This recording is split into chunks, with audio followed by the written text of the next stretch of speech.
Buenas tardes a todos y todas y bienvenidos y bienvenidas. Estamos por dar inicio a la tercera y última mesa de trabajo de este seminario que hemos denominado en llamar El embarazo adolescente en el contexto de la pandemia por COVID-19. Diagnóstico, acciones, resultados en México y en América Latina. Para quienes nos acompañan en esta mesa, les recordamos, comentamos que la organización de este seminario es el resultado conjunto de la Conferencia Interamericana de Seguridad Social y el Consejo Nacional de Evaluación de la Política de Desarrollo Social de México. Gracias por acompañarnos a lo largo de la intensa jornada de trabajo y discusión. Para esta mesa número 3 vamos a contar con la participación de personas expertas en embarazo adolescente en México, con el objetivo de conocer más sobre los estudios, antecedentes, que explican las causas, consecuencias y alcances del embarazo adolescente como una problemática de salud pública.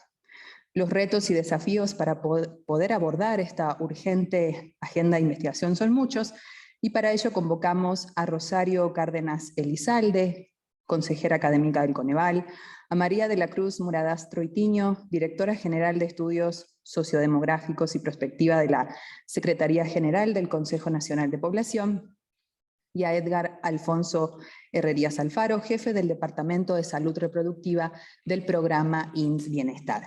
Gracias por aceptar nuestra invitación, gracias por su tiempo y sean también ustedes muy bienvenidos. El orden de la palabra y la dinámica de esta mesa de trabajo número 3 va a ser la siguiente. Cada participante va a tener por el espacio de 20 minutos para poder hacer su participación individual. Faltando unos minutos para cumplir esto, se les va a avisar amablemente. También tendremos un espacio de intercambio, preguntas, respuestas de nuestra audiencia, a quienes invito a hacer uso del chat de la plataforma para enviar sus comentarios o sus consultas a todas las personas panelistas en esta mesa. En primer lugar, vamos a contar con la participación de Rosario Cárdenas Elizalde, consejera académica del Coneval.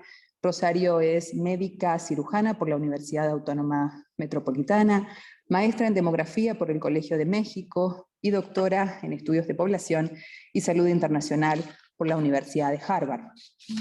Actualmente es presidenta del Consejo Consultivo Ciudadano para la Política de Población. Participa como invitada permanente en 2 instancias colegiadas de consulta para la toma de decisiones acerca de la producción de información estadística: el Comité Técnico Especializado de Población y Dinámica Demográfica, CONAPO e INEGI, y en el Comité Técnico Especializado Sectorial en Salud, Secretaría de Salud e INEGI. Asimismo, es profesora e investigadora de tiempo completo en la Universidad Autónoma Metropolitana, Unidad Xochimilco, y como ya dijimos, consejera académica del Coneval. Su interés de investigación está centrado en el análisis de las condiciones de vida de la población, las desigualdades sociales, el cumplimiento de los derechos y el monitoreo y evaluación de las políticas públicas.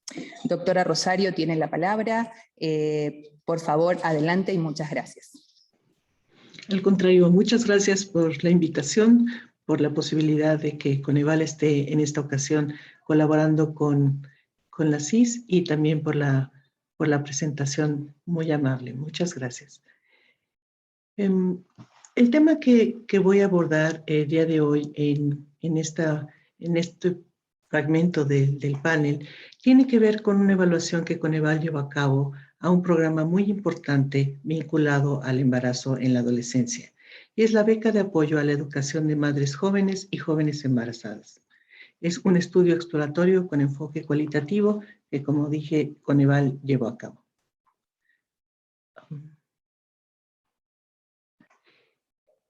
Este programa inicia en 2004, un momento en el cual no se reconocía el embarazo en la adolescencia como un problema de salud pública tan severo como hoy estamos viendo. Y sin embargo, ya estaba presente en la sociedad. La Secretaría de Educación Pública crea este programa, específicamente orientado a mujeres de entre 12 y 18 años, 11 meses, y como ven, esa definición de edad también tiene implicaciones, porque durante el transcurso de la mañana hemos escuchado cómo Hay que distinguir los grupos de menores de 15 años y después de 15 a 19, y este es un segmento intermedio entre esos dos grupos. Y lo que busca este programa es propiciar que las mujeres que se encuentran embarazadas o siendo adolescentes ya son madres, puedan concluir la educación básica, es decir, llegar hasta el nivel de secundaria. En 2014 hay una modificación al interior de los programas de becas y estos se fusionan en lo que se llamó Programa Nacional de Becas y el Programa Joven pasa a ser una de esas becas. Para 2018, el Coneval evalúa este programa, el Programa Joven, y lo que tenemos para 2020 es una transformación de nuevo del programa, donde pasa a estar en el de becas Elisa Acuña, bajo la Dirección General de Educación Indígena. Esta es la beca de apoyo a la educación básica de madres jóvenes y jóvenes embarazadas. Y aquí vale la pena mencionar algunos elementos. El primero de ellos es que, aunque está en la Dirección General de Educación Indígena, como hemos escuchado, este es un problema social mucho más amplio que también involucra mujeres en zonas urbanas, no necesariamente pertenecientes a comunidades indígenas. También que sus reglas de operación se modificaron y lo que sucedió es que para 2020 solamente podrían considerarse como becarias aquellas que hubieran sido incorporadas antes del cierre del ejercicio fiscal 2019, lo que ciertamente deja un grupo de mujeres que están en la condición de estar embarazadas o ser madres adolescentes que ya no pueden acceder al programa. En 2021, el Coneval retoma esta evaluación e va a incorporar los elementos que se derivan de la pandemia de COVID-19, problemáticas que han sido señaladas el día de hoy, como el incremento de la violencia, ciertamente el acceso, las dificultades al acceso a anticonceptivos que se han profundizado y algunos otros elementos que nos hacen prever que esta problemática va a ser más severa en los años por venir. Así entonces, el programa lo que hace es identificar el efecto de la beca Programa Joven, esta evaluación, en el acceso, permanencia y culminación de la educación básica de las adolescentes embarazadas o madres adolescentes. Y se reconoce que la experiencia de un embarazo o de un parto durante la adolescencia es algo que afecta personalmente a las mujeres, pero también se da en un contexto social que favorece que esto ocurra o que de alguna forma neutraliza algunos de los elementos que se asocian con un impacto tan importante en la trayectoria vital. De tal forma que entonces Coneval plantea en su evaluación incorporar distintos niveles analíticos, el doméstico, el comunitario y el institucional, y también ver cómo está la interacción de estas mujeres con sus relaciones personales, es decir, el efecto sobre ellas en el contexto en el que se encuentran y con las redes de apoyo que pueden estar teniendo, incluyendo, por supuesto, las familiares. Se aproxima a través de una investigación etnográfica que toma una aproximación de estudio de caso y utiliza el padrón de beneficiarias de Programa Joven para identificar 3 grupos de análisis o estudio. Un grupo de mujeres que habían recibido el programa de manera continua, algunas que habían dejado de recibirlo y otras que nunca recibieron el programa. Y esos 3 elementos permiten entonces no solo dar cuenta de la diversidad de posibilidades, sino también estar en condiciones de reconocer la interacción de los diversos efectos, de los diversos factores que están detrás de esta problemática. Adicionalmente, se identifican 5 características en términos de las mujeres que forman parte del estudio, que son de interés para poder reconocer cuáles son esos factores que particularmente pueden estar haciendo una diferencia, en este caso, en el efecto que tiene Programa Joven para la conclusión de los estudios básicos. La edad al nacimiento del primer hijo es una de esas características. Si se encuentran residiendo en ámbitos rurales o urbanos, si pertenecen a una comunidad indígena o no, si están formando parte, acceden al programa Prospera y Seguro Popular, y la modalidad escolar que están siguiendo. Y evidentemente estos elementos de Prospera y Seguro Popular en su momento eran vigentes para identificar características socioeconómicas. Hoy no serían los elementos que nos lo permiten hacer, dadas las modificaciones que el gobierno diseñó. Para dar cuenta de la variedad de estas combinatorias de factores y el hecho de que es heterogéneo en el país a pesar de estar presente en todo el territorio nacional, se tomaron 4 entidades federativas, Chihuahua, Quintana Roo, Querétaro y Chiapas, y se dibujaron escenarios de contraste. Unos que concentran las mayores desventajas que están señalados en esta diapositiva como A1 y A2, y la diferencia fundamental entre el A1 y el A2 es que en el primer caso se pertenece a una comunidad indígena, se habla una lengua indígena, y en el segundo no. Pero las mujeres son similares en términos de ser adolescentes con menos de 16 años al momento del nacimiento de su primer hijo, viven en zonas rurales, pertenecen a este estrato socioeconómico bajo que estaba definido como perteneciente a Prospera o Seguro Popular o tener acceso a estos programas, y están cursando la educación básica en la modalidad no escolarizada. Así que el contraste realmente radica en hablar o no una lengua indígena. Y para los escenarios de concentración de menores desventajas, es decir, buscar el mayor contraste posible entre los que acabo de describir y lo que serían sus pares en otras condiciones, se definen 3 escenarios, B1, B2 y B3.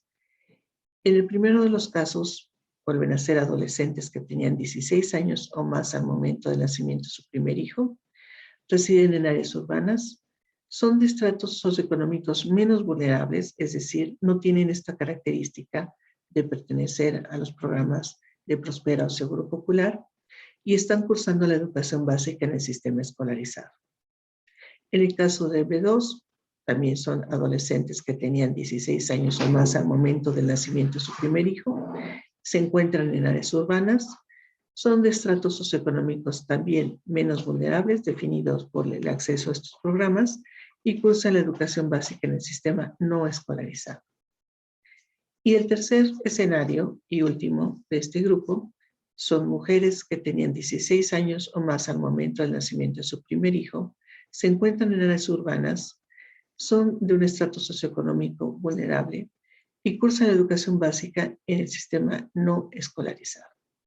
Con estos escenarios, entonces, y el trabajo etnográfico de por medio, se señalan 3 grupos de comparación.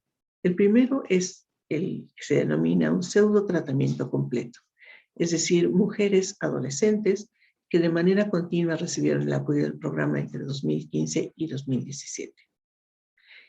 El segundo grupo es un pseudo control por tiempo de exposición, son mujeres adolescentes que formaban parte del padrón de Promajoven en el 2015, pero que dejaron de recibirlo en los años subsecuentes.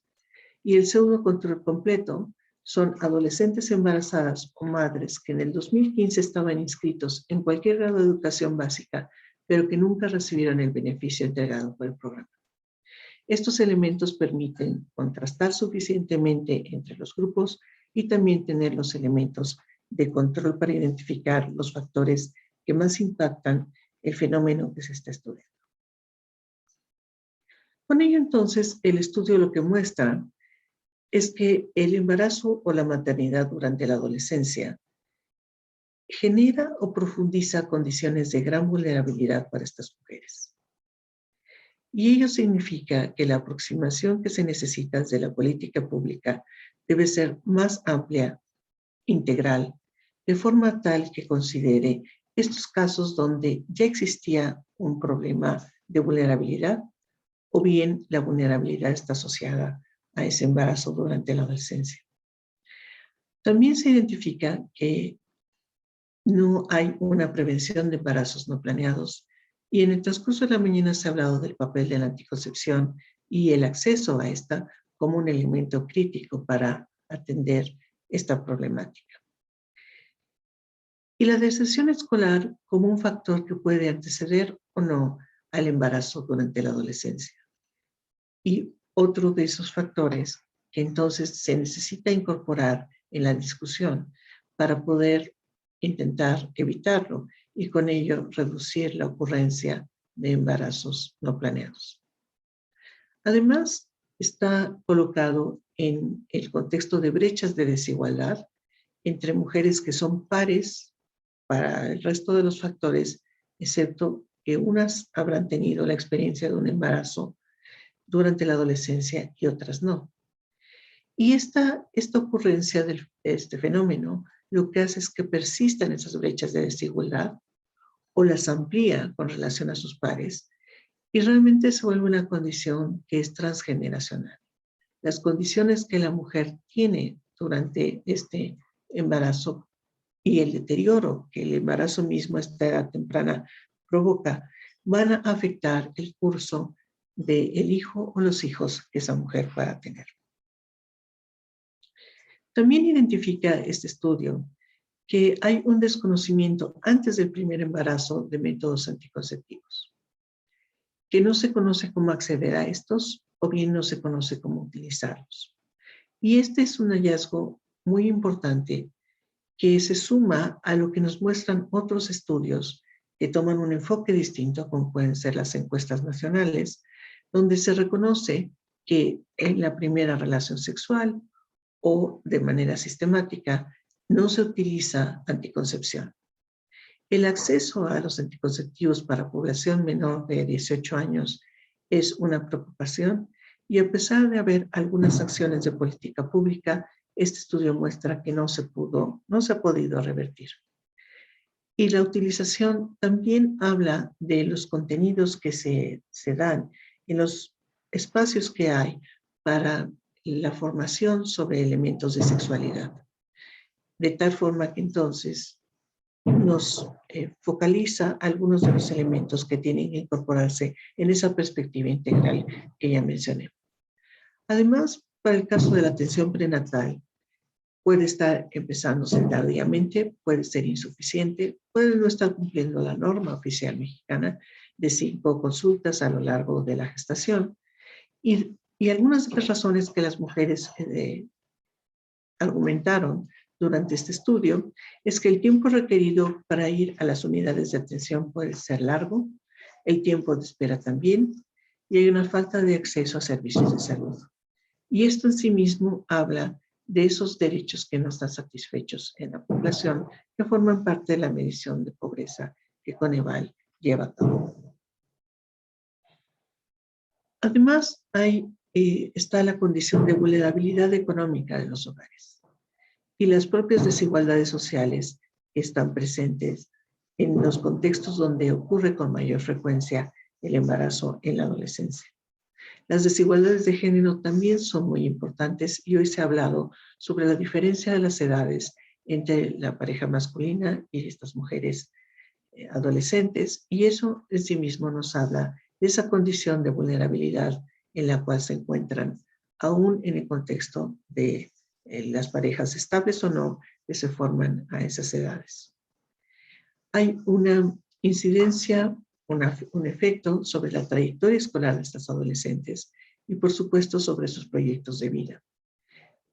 Un evento reproductivo a una edad temprana marca de una manera mucho más profunda el curso que va a seguir la vida de esa mujer. Si lo hace en el caso de una mujer adulta, mucho más cuando se trata de una adolescente. Realmente es un evento que no logra revertirse de forma fácil. Y lo que hace la política pública exitosa es disminuir el impacto de algo tan profundo y vital. Adicionalmente, la unión conyugal, el análisis sobre las condiciones de la unión conyugal, mostró que hay una dependencia interpersonal y financiera hacia sus parejas, que hay una disminución en la capacidad de estas mujeres de decidir sobre su futuro, que hay una afectación negativa a su empoderamiento individual y que disminuye su participación en la sociedad. Es decir, que si ya entrábamos en una situación de desigualdad de género, este evento profundiza esa desigualdad y las hace más dependientes de su entorno inmediato, que se vuelve en este caso las parejas.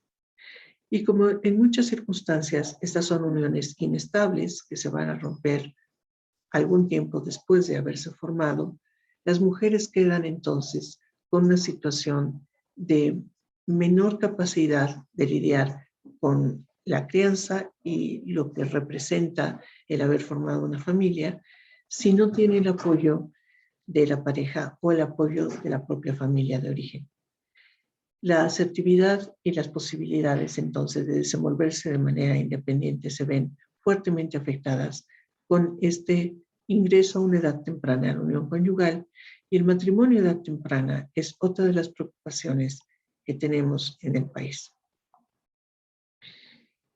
La posibilidad de que ellas imaginen su inserción laboral con la remuneración económica de por medio depende de dónde se encuentren. Las redes familiares van a ser un lugar muy importante para propiciar que las mujeres puedan imaginarse estas trayectorias laborales. Los cónyuges son una figura de autoridad. No importa la edad que tengan, la diferencia de edades puede ser corta, el papel que entran a desempeñar en esa relación y en esa formación de familia los hace jefes de familia, y las mujeres los reconocen como tales, mujeres con esta condición de haber tenido un embarazo en la adolescencia. Y el consentimiento de esa figura de autoridad se vuelve fundamental para que las jóvenes decidan o no llevar a cabo sus actividades. Y este es un elemento importante cuando pensamos que el programa joven puede estar diseñado de una buena manera, responde a una problemática real y muy urgente, pero si no tiene el componente de incorporar, neutralizar o modificar la percepción con la cual las mujeres establecen su relación de pareja, entonces va a ser menos exitoso de lo que podría. La educación es muy valorada por estas mujeres, se reconoce su importancia y sin embargo, aquellas que encuentran una red familiar o una red social con poco apoyo o que se encuentran en las peores condiciones socioeconómicas, enfrentan una condición de mayor dificultad para hacer conciliar la vida estudiantil con las responsabilidades familiares. Entonces, no es que no reconozcan lo que les puede significar la educación, es realmente que no tienen el espacio para decidir que pueden educarse o para darle continuidad a esa decisión si es que la iniciaron. Y en el abandono escolar hay muchos elementos que quedaron plasmados en los resultados de este estudio. Uno es el inicio de la vida conyugal. Uno puede pensar que primero ocurre el embarazo y luego ocurre el abandono escolar, pero también puede estar a la inversa, se abandona la escuela y se entra en una relación conyugal a una edad muy temprana. El embarazo ciertamente, como ya comenté, la falta de recursos económicos, y esta es una preocupación en el contexto de la pandemia, porque los ingresos de muchas familias se han visto afectados, disminuyendo, y por lo tanto entonces el abandono escolar se presenta como una problemática que ya estaba registrándose y puede estarse expandiendo. El desinterés escolar, y esto llama a una revisión de los contenidos escolares y de lo que uno imagina mientras está cursando la escuela que puede derivar de esa formación. Hay que recordar que la escuela es un elemento, es un espacio que permite la construcción de un pensamiento abstracto y por lo tanto la posibilidad de imaginar cómo resolver los problemas. Y en el tránsito hacia la adultez es muy importante porque eso les da herramientas a hombres y mujeres para poder ir definiendo sus trayectorias de vida. En ocasiones, estas mujeres han estado entrando y saliendo del sistema escolar sin completar la educación básica y eso en sí mismo se vuelve una razón para el abandono escolar. Ahora mismo es una preocupación también con el estudio a distancia secundario a las acciones que fue necesario implementar para atender la pandemia. El resultado último muestra que si bien el programa joven no es decisivo para que las mujeres que accedieron a este programa concluyan la educación básica, sí lo es para propiciar la reinserción escolar después del embarazo o la maternidad. Y lo que necesitaríamos es elementos que garanticen que una vez que las mujeres están ahí, puedan permanecer. Y si ello significa el apoyo de las familias o la redirección de estas relaciones de pareja, habría que incorporar elementos que fueran exitosos en esa dirección para que el programa joven también lo fuera. Y es deseable fortalecer este programa al vincularlo con otras que permitan entonces que las mujeres puedan resolver la situación de vulnerabilidad, sea por sus condiciones socioeconómicas, por este elemento de cómo ven las figuras de autoridad, por la posible insuficiencia de una red de apoyo, etc. Los asesores de los institutos estatales de educación para adultos son muy importantes, porque ellos están a cargo del funcionamiento del programa, pero también se dan a la labor de identificar a mujeres embarazadas que pueden ser potenciales beneficiarias. También llevan a cabo los trámites administrativos para darlas de alta en el programa, también las asesorías cuando están en el sistema abierto, escolaridad abierta, y le dan seguimiento a la entrega de las transferencias monetarias. Si pensamos que estas son mujeres que no han completado la educación básica, que son muy jóvenes, que están en una situación de fragilidad, el apoyo que da alguien que está encargado del programa es fundamental para tender el puente que les permite a ellas disfrutar ese beneficio. Así entonces, como hemos escuchado a lo largo de la mañana, es una problemática el embarazo durante la adolescencia o la maternidad adolescente. Es una problemática social y de salud pública acuciante para el país. El que haya el acotamiento al alcance del programa es algo que no contribuye a mejorar la situación, porque hemos visto también que aunque se ha reducido, continúa siendo muy importante, muy frecuente el registro de embarazo durante la adolescencia, la ocurrencia de embarazo durante la adolescencia. Desde el punto de vista del Consejo de Coneval, hay varios derechos que no están cumplidos y que se pueden encontrar en los resultados de este estudio.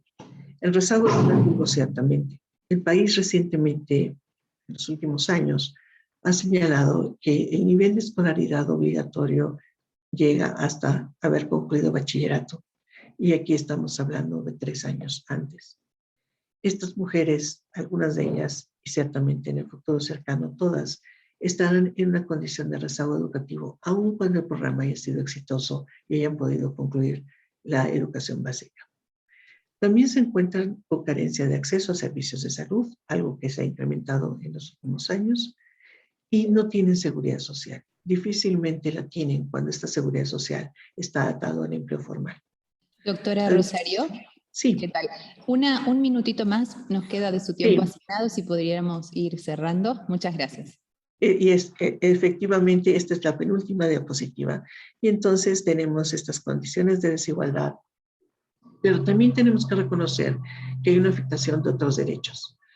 El derecho a una vida libre de violencia, el derecho a la igualdad entre hombres y mujeres, el derecho a acceder a un trabajo digno, por ejemplo, se ven afectados con esta condición que irrumpe en la vida de las mujeres, modifica su trayectoria y en este caso les impide, no hay condiciones para completar la educación básica. Como dije, hay un impacto transgeneracional. Las madres que son adolescentes frecuentemente tienen en su entorno, en su misma generación o una generación atrás, madres que han sido, que lo han sido mientras son adolescentes, y las condiciones de pobreza también se replican en la siguiente generación. Y no hay elementos que permitan adquirir esas habilidades, incluyendo las socioemocionales, para una vida independiente y para la crianza. Eso es lo que hace tan importante este programa que busca avanzar en el cumplimiento del derecho a un nivel de escolaridad que está marcado para el país y que evidentemente afecta de manera muy importante el curso que puede seguir la vida de estas mujeres. Muchas gracias.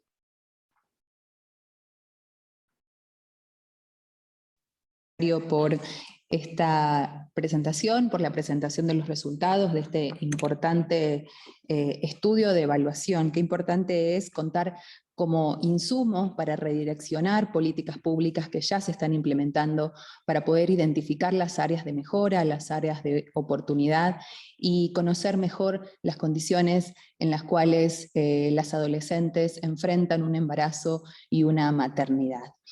A continuación vamos a escuchar la participación de María de la Cruz Moradás Troitiño, directora general de Estudios Sociodemográficos y Prospectiva en Secretaría General del Consejo Nacional de Población.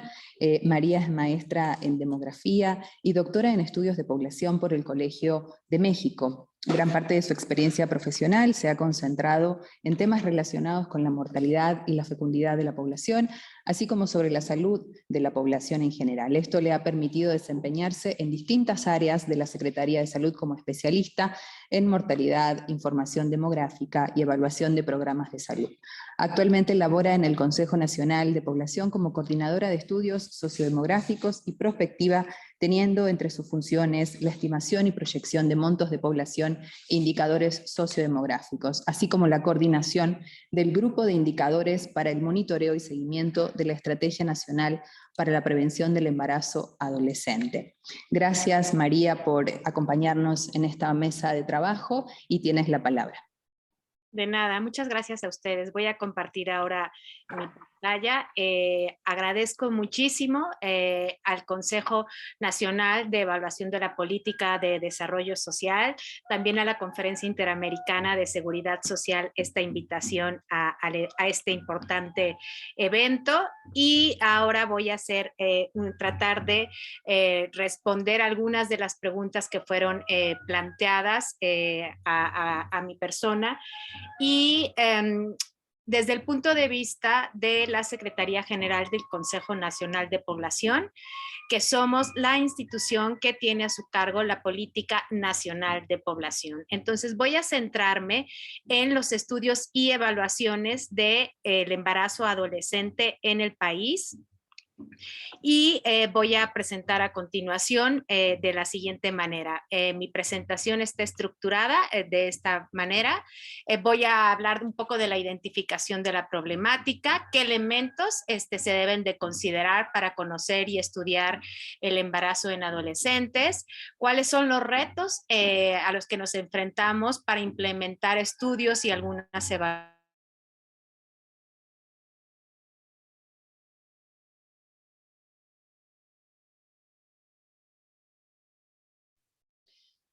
María, no te escuchamos. No sé si todavía estás conectada con nosotros. Ahí te escuchamos de regreso. Adelante. Perdón, voy a apagar entonces mi cámara, una disculpa, porque es mi cámara. Está bien, no te preocupes. Es la Gracias. conexión, una disculpa. No hay problema, gracias. Bueno, entonces, hablando de la identificación del problema, pues, ¿qué sucede? Que la tasa de fecundidad adolescente, a diferencia del resto de las tasas de fecundidad de los distintos grupos de edad, no experimenta el mismo descenso que hacen los otros grupos de edad y se mantiene constante. Incluso en algunos años pareciera que hay un ligero aumento alrededor de 2010, 2011, 12, pareciera que se verifica un aumento de esta tasa de fecundidad. ¿Esto a qué puede deberse? A partir y con base en la encuesta nacional de la dinámica demográfica, es posible detectar que la mitad de la población de las mujeres está teniendo su primera relación sexual en la adolescencia, antes de los 17.5 años de edad, y el resto la tiene después de esa edad. Un año después se unen, un año después tienen su primer hijo nacido vivo y posteriormente hacen uso de los métodos anticonceptivos. Pero esto sucede hasta casi después de 3 años de haber iniciado su vida sexual, con lo cual tenemos como consecuencia pues que haya un embarazo durante la adolescencia, y para lo cual se estableció en nuestro país en 2015 esta Estrategia Nacional para la Prevención del Embarazo en Adolescentes. Algunos elementos que son importantes de considerar en este estudio del embarazo en adolescentes son los que en demografía llamamos los determinantes próximos de la fecundidad. Como ya escuchaba a la doctora Cárdenas que hablaron durante la mañana, el uso de métodos anticonceptivos, la continuidad de la prevalencia anticonceptiva, la adopción de algún método anticonceptivo posevento obstétrico, que es la apeo, el aborto, el matrimonio o unión, y aquí está en los casos de las chicas menores de 15 años, muy relacionado en algunos casos con la violencia, así como otros factores como son la educación, las condiciones socioeconómicas, que van a favorecer en algún sentido el que se tenga un embarazo durante esta época de la vida.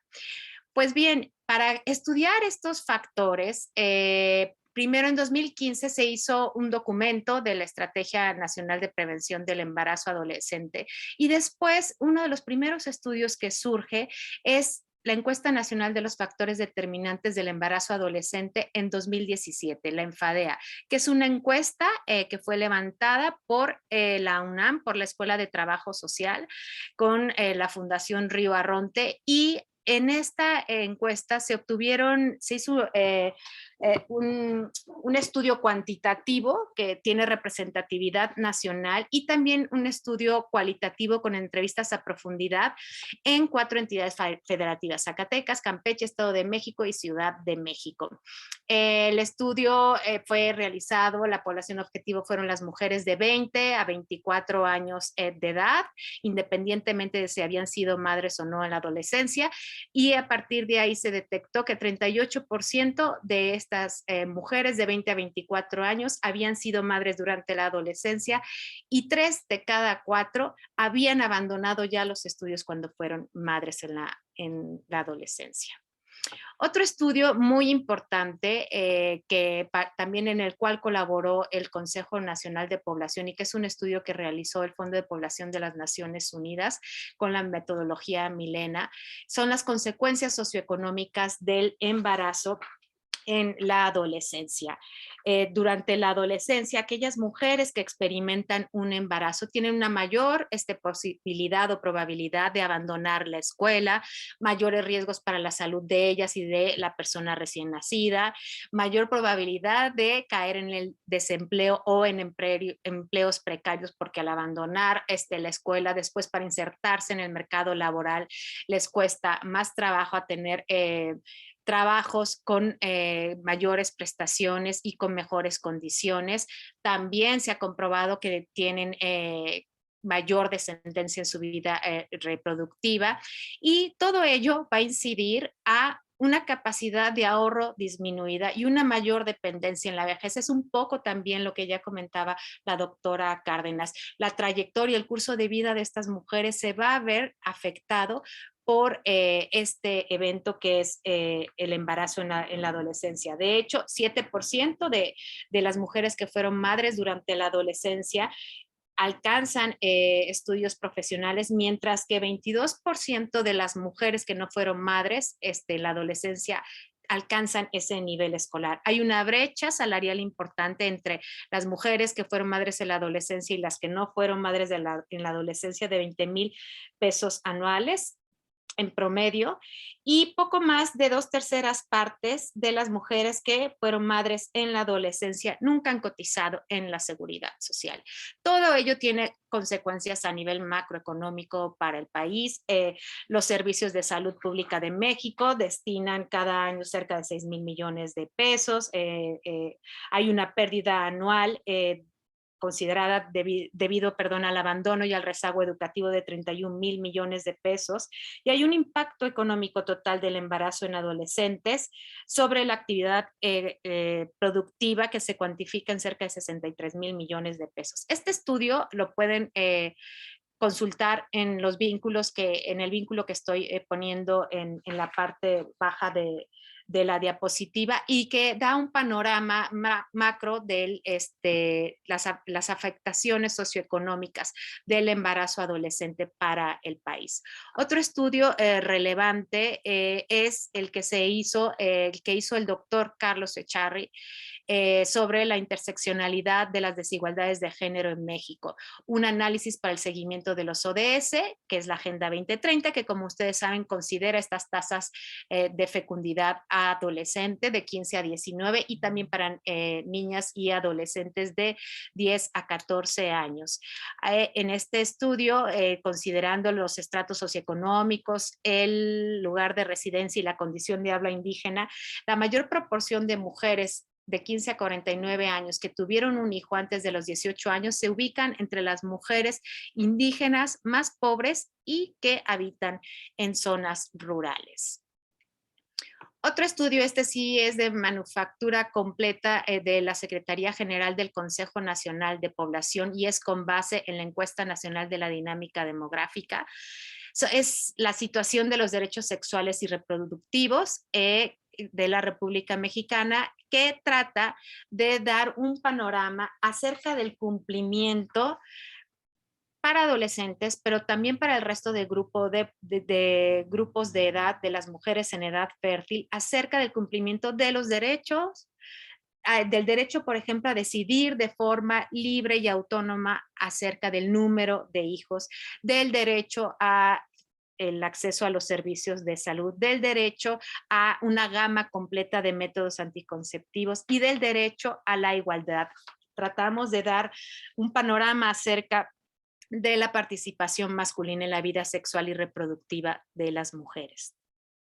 Otro estudio que se hizo también en el Consejo Nacional de Población y en este contexto de pandemia que aún no tenemos certeza de cómo afectará en los niveles de fecundidad, es una estimación que se hizo bajo ciertos supuestos de lo que podría suceder con el número de nacimientos para este grupo de edad. Nosotros estamos estimando que si hay afectaciones si aumenta la necesidad insatisfecha de métodos anticonceptivos en un 20%, tendremos casi cerca de 20,000 nacimientos no planeados o no deseados en este grupo de edad.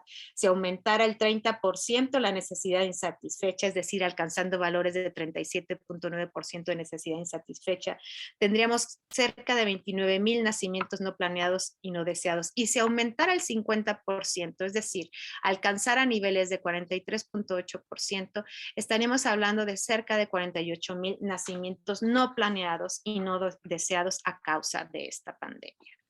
Además de estos estudios, ¿qué se requiere o en qué nos basamos para realizar estos estudios?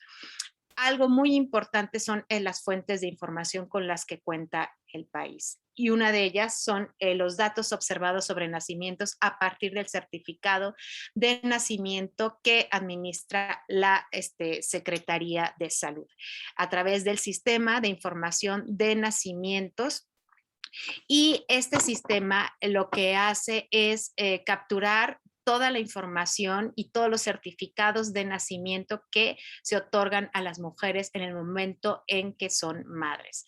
Este sistema de información se implementó en 2008 y todavía presenta áreas de oportunidad importantes en la cobertura. Por ejemplo, el ENADIT 2018 documenta que hay una subcertificación, por ejemplo, en Chiapas de cerca del 25%, y también hemos detectado que existen áreas de mejora en la calidad de algunas variables, como la edad de la madre, que en este caso para el nacimiento para los nacimientos en mujeres adolescentes son muy importantes, y también en la escolaridad.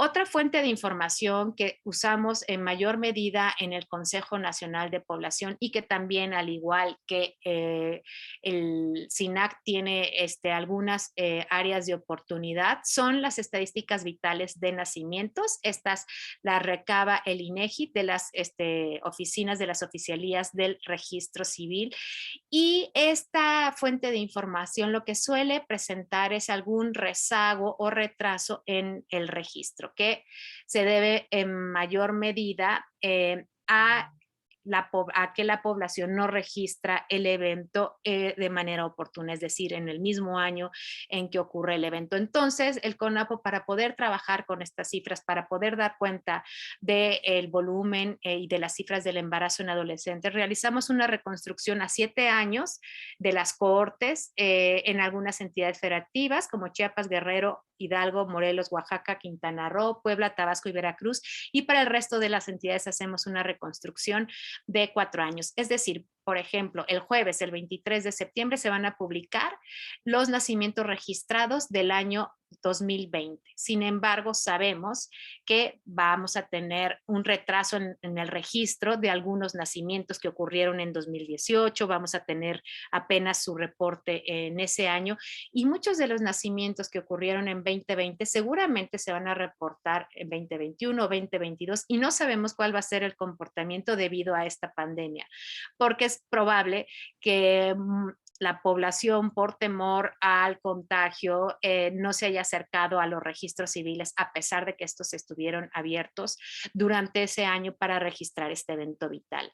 Otra fuente de información que es muy relevante y que para nosotros es de gran confianza es la encuesta nacional de la dinámica demográfica. ¿Por qué digo que es de confianza? Porque hace una reconstrucción de la historia de embarazos de las mujeres.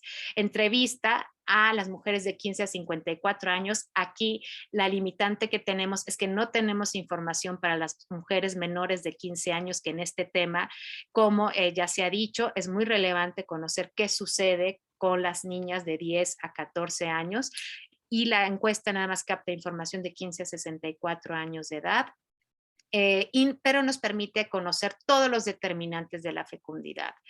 Bueno, la gran mayoría, la prevalencia anticonceptiva, la participación masculina, la vida, la unión, la historia de uniones, de la primera y segunda al menos, y también de la vida sexual de las mujeres. Tenemos la limitante de que como se ha vuelto un evento en algunas ciudades, el embarazo adolescente poco frecuente, y lo digo entrecomillándolo porque sabemos que tenemos tasas altas de fecundidad adolescente, pues es difícil captarlo a través de encuestas. Y a pesar de que ha habido un sobremuestreo en esta última edición, que fue la de 2018, cuando se calcula la tasa específica de fecundidad y se calcula los intervalos de confianza y el coeficiente de variación, no son en muchas entidades federativas representativas, no son indicadores confiables. Entonces, ahí va a ser una de mis recomendaciones, el requerimiento del fortalecimiento de los registros administrativos.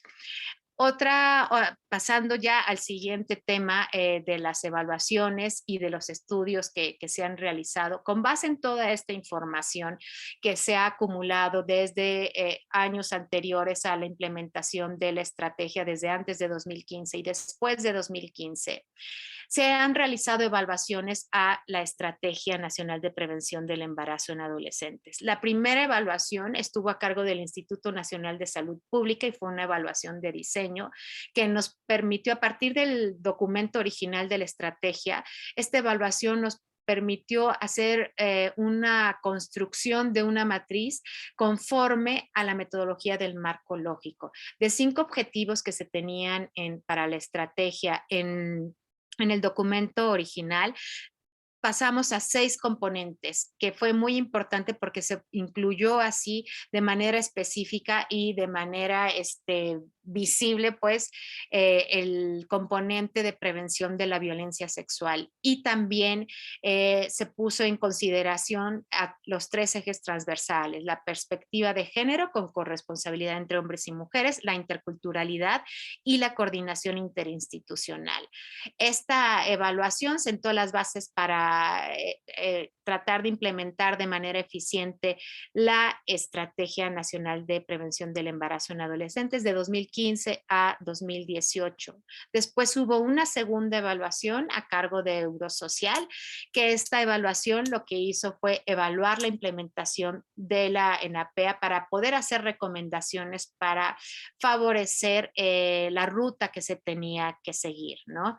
Algunas de las recomendaciones que hizo Eurosocial fueron priorizar las intervenciones estratégicas. Como les comenté, había 6 componentes. Esta evaluación sugirió concentrarse en 3 componentes que fueran la educación integral, la educación sexual integral, los servicios de salud reproductiva, la prevención, detección temprana y abordaje intersectorial del abuso y el embarazo forzado, que está todo relacionado con la violencia. También una de las recomendaciones fue el contar con recursos humanos específicos para la estrategia, técnicos y financieros propios.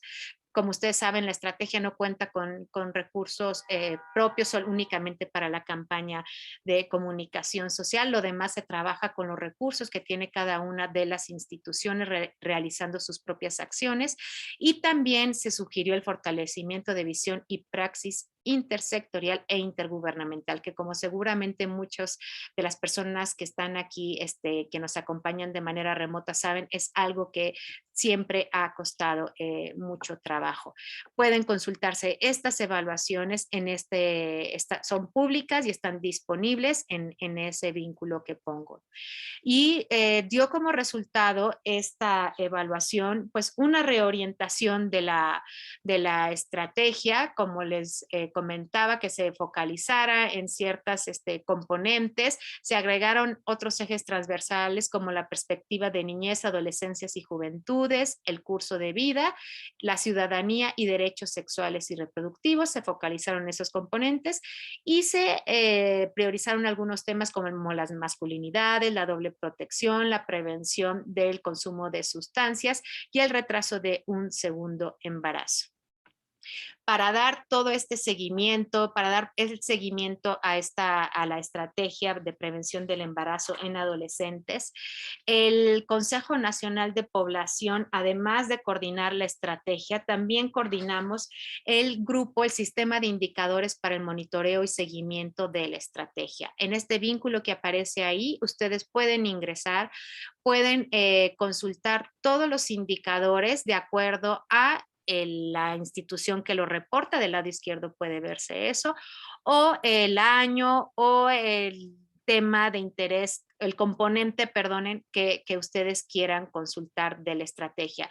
Se despliegan mapas, se despliegan cuadros y se despliegan gráficas que van a presentar el seguimiento desde la línea base que se especificó hasta la meta que se quiere cubrir con la Estrategia Nacional de Prevención del Embarazo a Adolescentes. Y se publican también indicadores que tratan de dar cuenta de los avances en la estrategia, como este último indicador que acabamos de subir a la página del CONAPO, que es la tasa de fecundidad adolescente a nivel municipal para 2020, donde se presenta el mapa para el país y donde se ven las tasas de fecundidad adolescente por municipio. También se puede consultar en la parte de datos abiertos.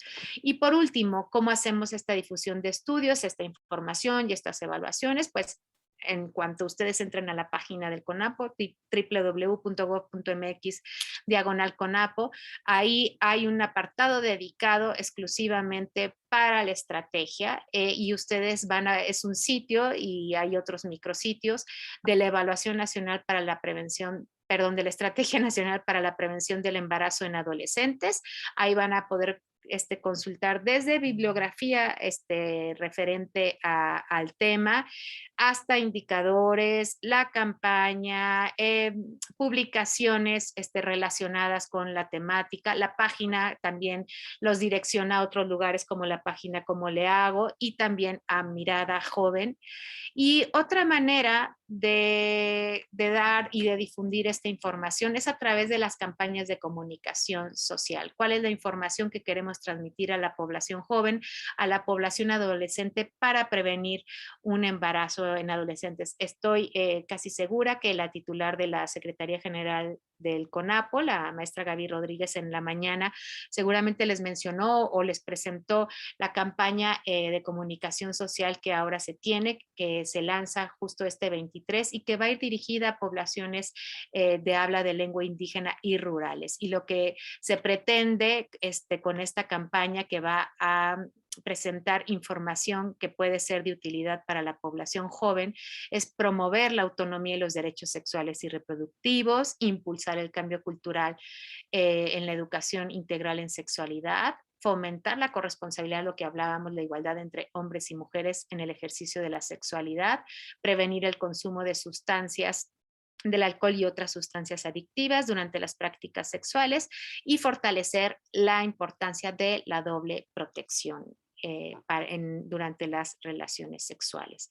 Y como consideraciones finales con relación a los estudios y la información que alimenta o de la que se puede obtener datos para hacer estas evaluaciones, pues yo quisiera dejar únicamente 3, pero estas 3 creo que son un poco complejas y lo hemos visto durante ya algún tiempo de cumplir, pues es importante continuar generando estudios cuantitativos y cualitativos en poblaciones específicas que permitan conocer con más detalle los factores que determinan el embarazo adolescente. Cuando hablo de poblaciones específicas, no sé si notaron en el mapa que en las entidades del norte del país donde aparentemente hay un mayor desarrollo socioeconómico y demás, tenemos tasas de fecundidad adolescente altas, entonces tendríamos que saber qué es lo que sucede, por ejemplo, en entidades como en Coahuila, en Nuevo León, en Chihuahua.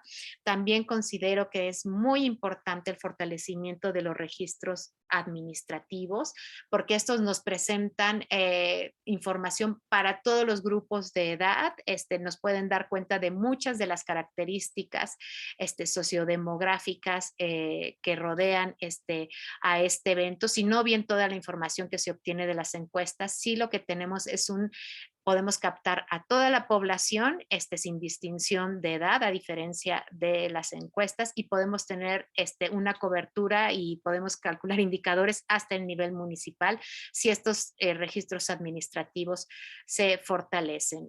Y por último, creo que como unidades de Estado tenemos la responsabilidad de difundir entre la población la conveniencia del registro oportuno de los nacimientos en este caso, así como la relevancia de esto, de que se registren para el uso en política pública que pueda beneficiar a la población. Y hasta ahí sería mi participación. Les agradezco mucho su atención. Gracias, maestra María de la Cruz.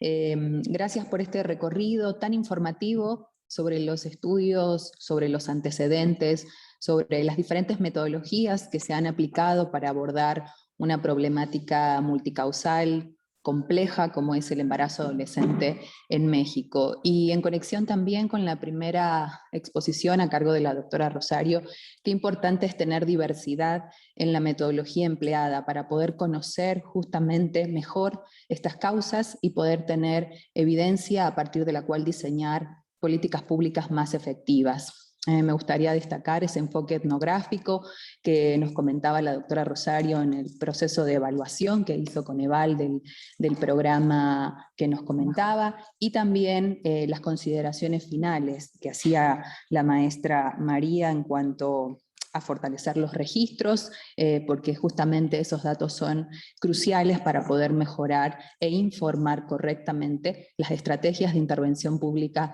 del Gobierno de México ante esta problemática. Muchísimas gracias. Quiero comentarles que ya estamos recibiendo preguntas, comentarios para las panelistas, y invitarlos a seguir utilizando el chat de la plataforma para sus dudas. A continuación vamos a contar con la participación de Edgar Alfonso Herrerías Alfaro, jefe del Departamento de Salud Reproductiva del programa IMSS Bienestar. Edgar Herrerías es médico cirujano por la Universidad Nacional Autónoma de México y especialista en ginecología y obstetricia por la Unidad Médica de Alta Especialidad Luis Castelazo Ayala del Instituto Mexicano del Seguro Social.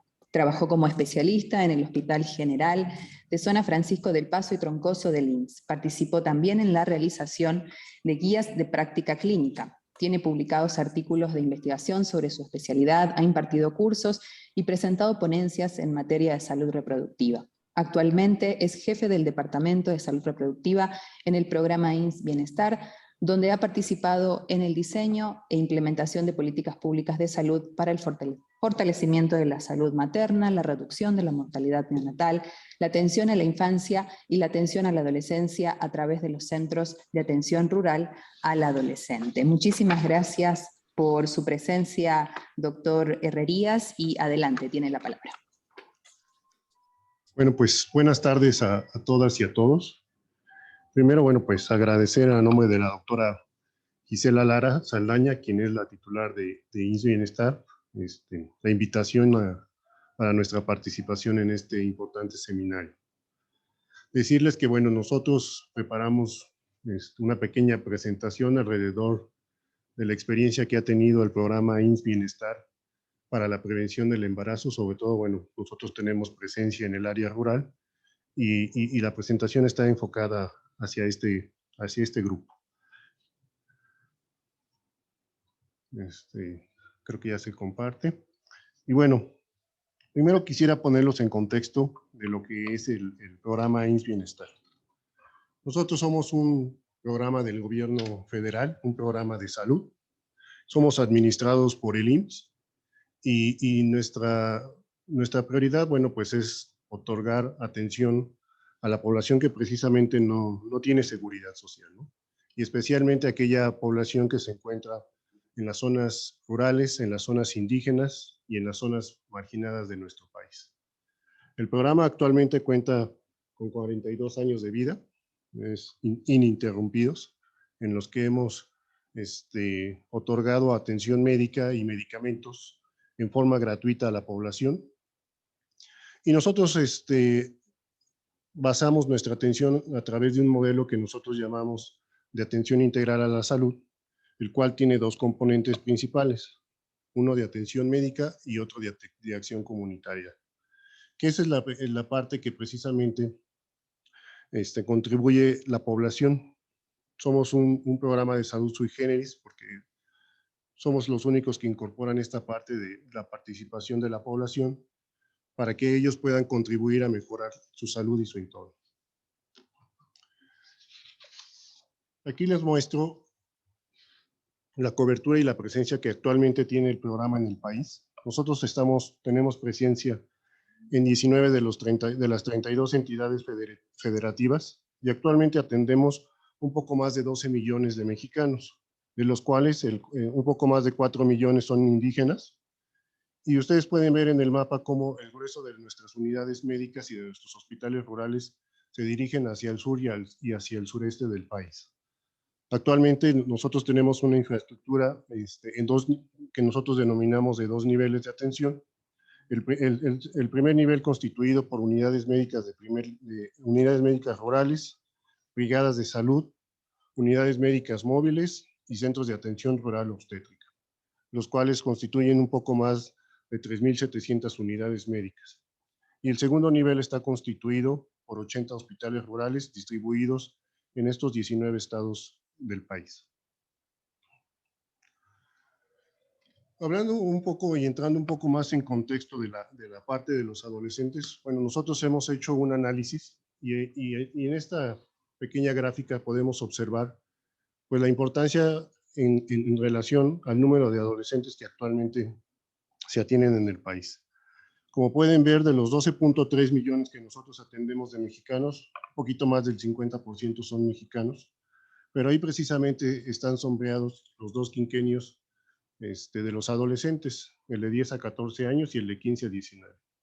Si ustedes observan nuestras gráficas, tanto del lado de los hombres como del lado de las mujeres, ambos quinquenios representan las proporciones más grandes como grupos de edad, tanto para los hombres como para las mujeres. Y en cifras reales, esta población representa cerca del 25% de la población que nosotros actualmente atendemos. Más aún, me parece importante también destacar el grupo que viene abajo, ¿no? El grupo de los niños de 5 a 9 años, que pues en algún momento van a pasar a ser adolescentes. ¿Por qué nos parece importante esta situación? La OMS, la Organización Mundial de la Salud, ha sido muy clara en decir que el 80% de la morbilidad de las personas se genera precisamente en la etapa de la adolescencia. Y si nosotros queremos tener intervenciones favorables, pues es muy importante que realmente trabajemos con los adolescentes, porque ya después de la adolescencia se puede decir que estamos llegando un poco tarde.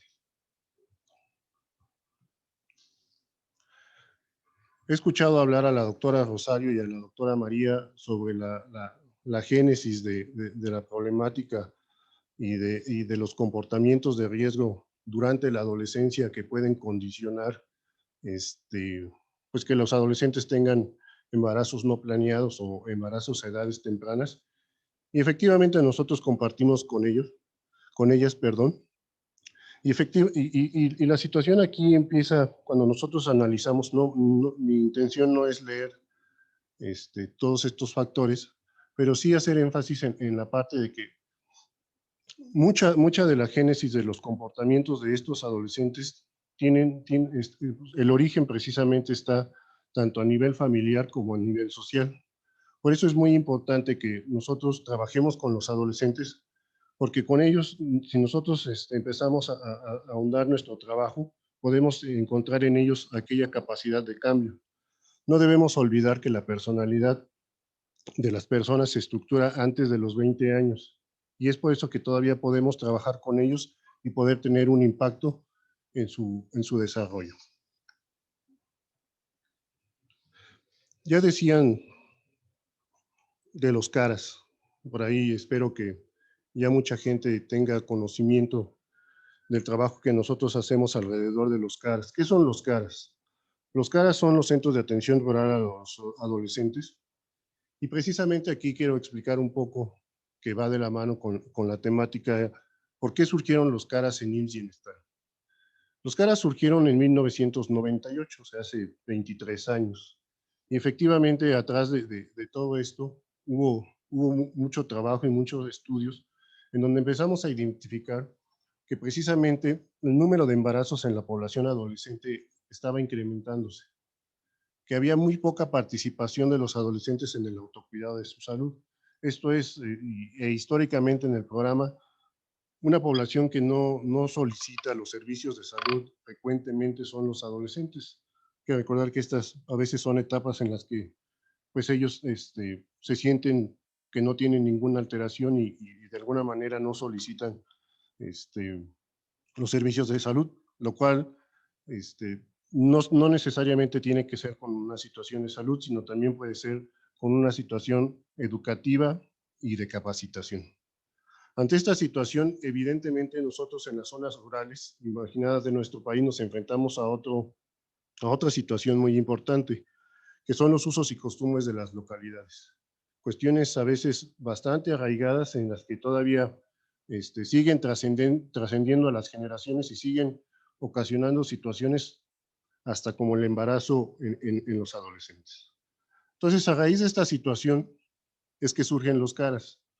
Nosotros buscamos realmente que los adolescentes participen en el autocuidado de su salud, es decir, que se hagan responsables. Buscamos informarlos para que puedan tomar decisiones en una forma asertiva y buscamos que se puedan adecuar a las necesidades biopsicosociales que ellos tienen. Por eso, ahorita van a ver cómo está estructurada la estrategia educativa que nosotros otorgamos en los CARAS.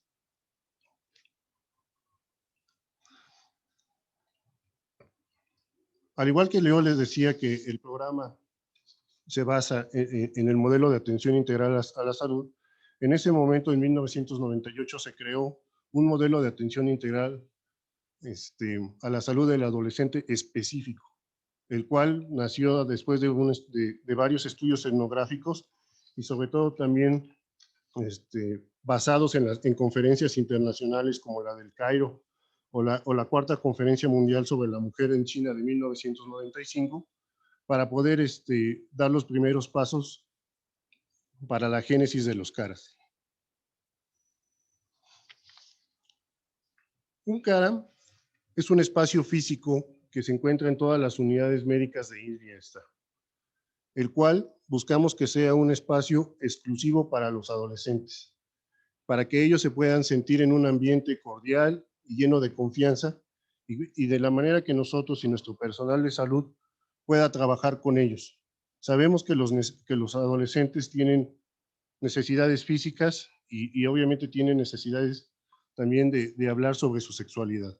Buscamos que los CARAs sean estas áreas donde ellos puedan manifestar sus dudas y de alguna manera puedan expresar sus sentimientos, y todo lo buscamos dentro de un marco de respeto a sus derechos humanos, a sus derechos sexuales y a sus derechos reproductivos.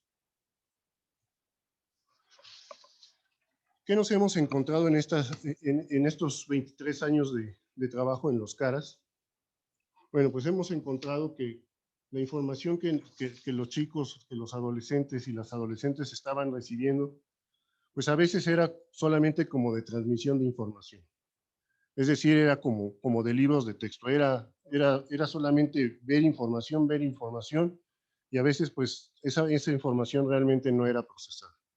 Nosotros lo que buscamos es la parte de la estrategia basada en el modelo educativo participativo para que los adolescentes puedan desarrollar habilidades para la vida. Con esto que buscamos, que sea diferente el ver solamente, y lo que buscamos es que realmente hagan. Y simplemente podemos tocar un ejemplo muy claro: el uso del condón. A veces en las escuelas, pues el uso o el aprendizaje sobre el uso del condón se queda de una manera meramente ilustrativa. En la parte de los CARAs lo que buscamos es que no solamente vean el uso del condón, sino que lo hagan. Entonces, durante las estrategias lo que hacemos es llevamos condones, que los toquen, que los usen, que aprendan a colocarlos para que de alguna manera tengan mejores experiencias. De esta manera nosotros lo que buscamos es que a través de técnicas participativas los jóvenes aprendan a hacer las cosas y no solamente las vean.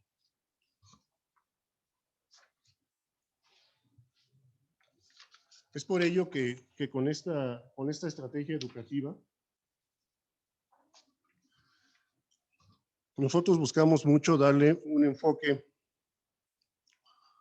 de cultura, de género y de derechos humanos, sobre todo a aquellos adolescentes que ya tienen una vida sexual activa. Ahora, nosotros no buscamos decirles no tengan vida sexual, eso es imposible. Buscamos decirles, si vas a tener vida sexual activa, tienes estos mecanismos para protegerte. Si tu interés no es tener un embarazo durante tu adolescencia, existen estos métodos anticonceptivos. En el programa tenemos una gama de 14 métodos anticonceptivos disponibles para los adolescentes. Entonces, lo que buscamos es darles información para que ellos puedan tomar decisiones por ellos mismos y decir, a través de los riesgos y de las consecuencias que tiene un embarazo, si quieren hacerse usuarios de un método y prolongar o planificar mejor una familia.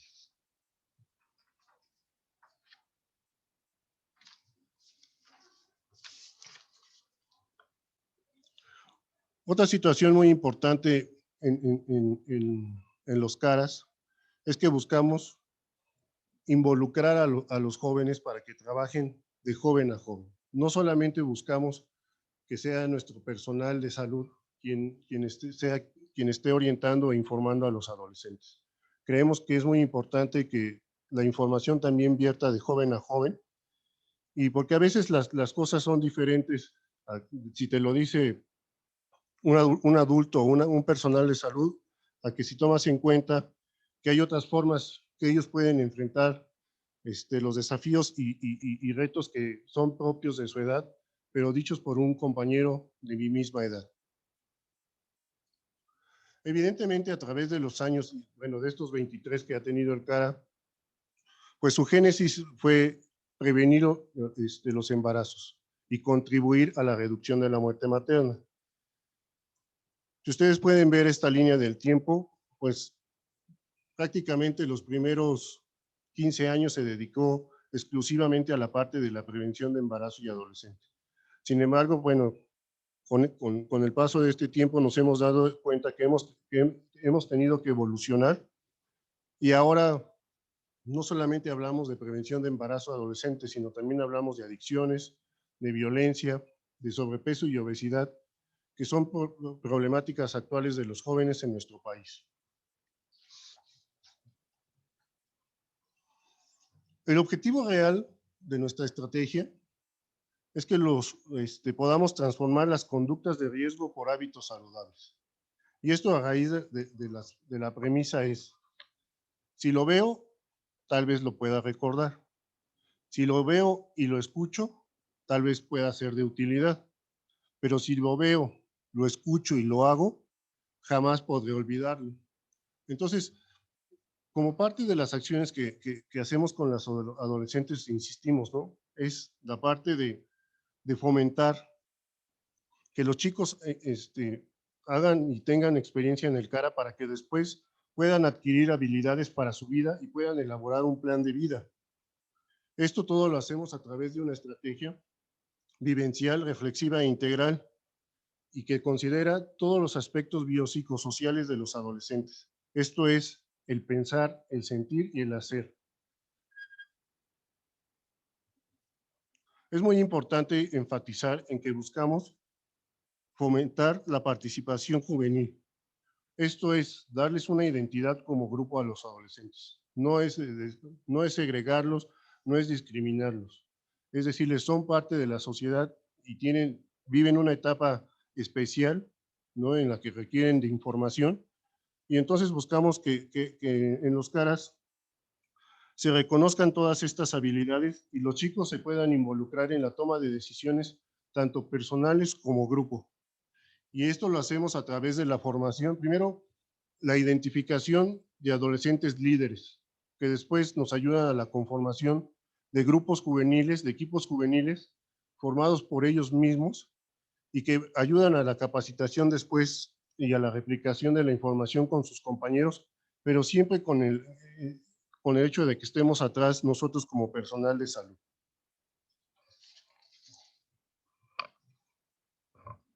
Tenemos alrededor de 3.700 CARAs, perdón, ¿no? Los CARAs están ubicados en todas las unidades médicas rurales. Ya pueden ver, por ejemplo, el lado derecho es un CARA de una unidad médica rural en Chihuahua, y el del lado derecho es un CARA de un hospital rural en Yucatán. ¿Quién atiende a los adolescentes en nuestros CARAs? En relación a los hospitales, contamos con un equipo multidisciplinario, formado por médico, enfermera, liderado por los psicólogos, y también trabajan en conjunto los trabajadores sociales, nuestros compañeros de nutrición, acción comunitaria y estomatología. Evidentemente los recursos son menores, los recursos humanos son menores en las unidades médicas rurales, y ahí solamente contamos con un médico y una enfermera por la distancia. Sin embargo, sobre todo en el caso de las embarazadas adolescentes que son referidas a los hospitales rurales, pues reciben toda la atención y son incorporadas a grupos de embarazadas en adolescentes en los hospitales rurales, con el objetivo sobre todo de que si es su primer embarazo, pues de prevenir el segundo.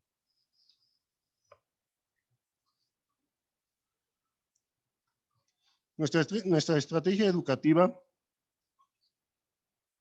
tiene como objetivo la prevención. No apelamos por lo curativo ni por lo asistencial. Todo esto en apego a nuestro modelo de atención integral, que es completamente de prevención. La siguiente. Y a manera de resumen, hicimos esta pequeña pirámide.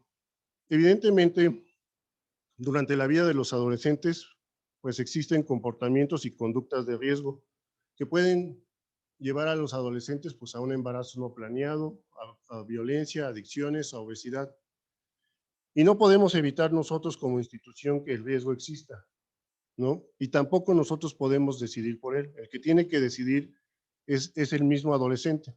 Entonces nosotros lo que hacemos es apoyar esa decisión con información a través de la estrategia educativa, de manera que el adolescente pueda obtener factores protectores para desempeñar un plan de vida, valores, autoestima y mejorar su integración familiar.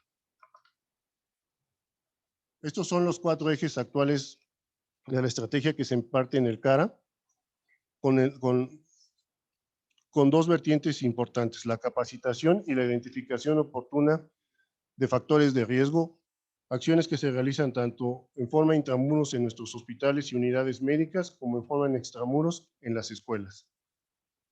Nuestra estrategia educativa es 20% teoría y 80% vivencial. Se forman 2 grupos por hombres y mujeres. Se fraccionan en grupos de 10 a 14 años y 15 a 19. Evidentemente los intereses son diferentes en ambos grupos. Es por eso que están divididos en 2 grupos. Y como ya mencionaba, los líderes adolescentes nos ayudan mucho con la parte de los equipos juveniles. La parte más importante de la estrategia es la parte de abajo, que es donde se hace la dinámica participativa y una reflexión y un cierre. Se ha visto que el cerebro humano pues, no puede dar más de 20 minutos de atención continua para aprender, entonces es cuando se les da la teoría a los chicos adolescentes y después es cuando entramos con la parte de la dinámica y la reflexión y el cierre para que los chicos puedan digerir un poco más los temas. Para nosotros la prevención del embarazo es una prioridad. Los adolescentes en el bienestar son una prioridad y sabemos y tratamos de respetar porque sabemos que la salud reproductiva, la salud sexual, los chicos son vulnerables a estas edades. No es lo mismo que puedan llegar y decir, pues tengo diabetes sin ningún problema a una situación de tengo un embarazo y mis padres no lo saben, ¿no? Entonces, esa situación es importante. La siguiente. Buscamos la empatía. Antes de los CARAs, la atención de los adolescentes era completamente asistencial. Buscamos la empatía de nuestro personal para que haya una comunicación directa con los chicos y que realmente tengamos un impacto en los resultados con los adolescentes. A 23 años de experiencia nosotros les podemos decir que nosotros no imponemos nada a los adolescentes, sino que informamos, los tratamos de educar para que ellos realicen acciones congruentes con los valores y que los pueda llevar a tomar decisiones de prevenir un embarazo no deseado. Siempre respetamos el talento de los adolescentes, nunca ponemos a uno por delante del otro, no discriminamos, las sesiones de hecho son en círculo porque todos son iguales, las opiniones de todos son importantes. Y lo que buscamos al final es que ellos desarrollen las habilidades, porque evidentemente durante el transcurso de su vida se van a enfrentar a muchas situaciones, y entonces es que ellos puedan tomar las mejores decisiones. Estos son los 3 temas que se imparten en la estrategia para la prevención del embarazo no planeado. Y lo que buscamos es que los chicos sepan qué camino quieren elegir. Esto es como Alicia en el País de las Maravillas, cuando se encuentra al gato y le dice, ¿qué camino quieres elegir? Y Alicia no sabe, pues le dice el gato, pues toma el que tú quieras, ¿no? Buscamos que eso no sea así. Buscamos que los chicos estén informados y que puedan, ante un cruce de caminos, ellos puedan tomar la mejor decisión. Sabemos que a veces ya la prevención de un primer embarazo a veces ya es complicado porque pues ya las chicas llegan embarazadas. Sin embargo, buscamos también la parte de la prevención secundaria, es decir, la prevención de un segundo embarazo. Una vez que la chica está embarazada, la integramos a su control prenatal y recibe atención multidisciplinaria. Durante esta atención se hace la promoción de los métodos anticonceptivos de manera que podamos promover y ella se haga aceptante de un método de planificación al término del embarazo y pueda postergar un poco más un segundo embarazo durante la adolescencia. Doctor Edgar, nos quedan unos minutos para completar su participación. Muchas gracias. Sí, ya casi termino. Y en este gráfico nosotros presentamos la evolución del número de embarazos en adolescentes en el programa. Si ustedes pueden ver, en 2012 teníamos reportadas 54,000, un poco más de 54,000 adolescentes embarazadas, lo cual ha disminuido en el 2020 a 37,000. Evidentemente la parte de la pandemia del año pasado y la actual nos ha pegado, sobre todo porque tuvimos que cerrar los CARAS por la situación del semáforo epidemiológico, no podíamos congregar a los adolescentes. Sin embargo, la atención de la salud materna y la atención de los embarazos se le dio continuidad. Y cuando fraccionamos los dos grupos, el que tuvo un incremento en el 2020 fue precisamente el de las niñas de 10 a 14 años, ¿no? Nosotros traemos esta casuística de 3.600 embarazadas en 2012 a 2.400, comparativamente con el 2019, pues hubo un incremento. Cuando vemos la parte de las chicas de 15 a 19, pues aquí sí hubo una reducción comparativamente de 2012 con 2020. Finalmente, bueno, nuestras perspectivas es dar continuidad a nuestra estrategia. A partir del 2022 vamos a incluir un nuevo módulo de salud mental, el cual va a abrir, de hecho, la estrategia educativa en todos los grupos de los CARAS. Y evidentemente, creo que debemos de tener mayor interacción con las instituciones, primordialmente con las escuelas, ¿no? Para que se planteen, se implementen y se desarrollen acciones integrales de difusión, de manera que se pueda acceder mejor a la atención que damos en el programa. Sabemos que la Organización Mundial de la Salud ha hecho mucho énfasis en que precisamente los adolescentes son un grupo de riesgo para la morbilidad y para la mortalidad materna y perinatal, y es por eso que, bueno, pues nosotros estamos enfocados 100% en su atención. Muchas gracias. Muchísimas gracias, doctor Edgar, por su informativa presentación, por darnos detalles sobre este importante programa, no solo el IMSS Bienestar, sino justamente el funcionamiento a detalle de los centros de atención rural al adolescente. Este modelo participativo, este modelo que promueve las habilidades para la vida de los y las adolescentes, y no solo el modelo quizás más tradicional de transmitir información o acercar insumos, claramente muestra un mejor potencial para poder incidir en las conductas de la población objetivo. Y sin lugar a dudas que hacerlo desde un enfoque de culturas, de género, de derechos humanos, agrega un mayor potencial todavía a su alcance como una política de salud. Muchísimas gracias. A continuación vamos a pasar a la sección de preguntas. Hemos recibido muchas preguntas, vamos a hacer una primera ronda. Si les parece bien, hay algunas preguntas dirigidas.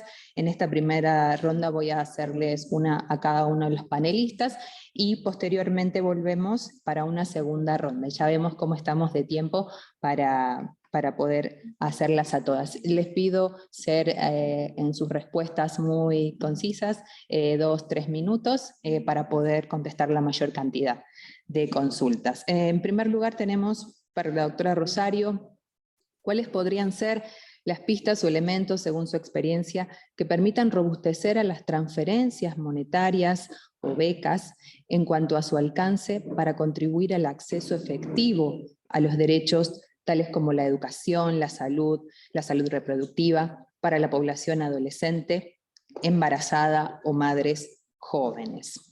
En segundo lugar, vamos a consultarle a María de la Cruz sobre los escenarios en los cuales se realizan estas estimaciones sobre el porcentaje de necesidad insatisfecha de métodos anticonceptivos. Nos preguntan si podrían darnos más detalles sobre la construcción de estas estimaciones, cómo afectan las estimaciones determinadas, algunas variables o las fuentes que utilizan para poder hacer estas proyecciones.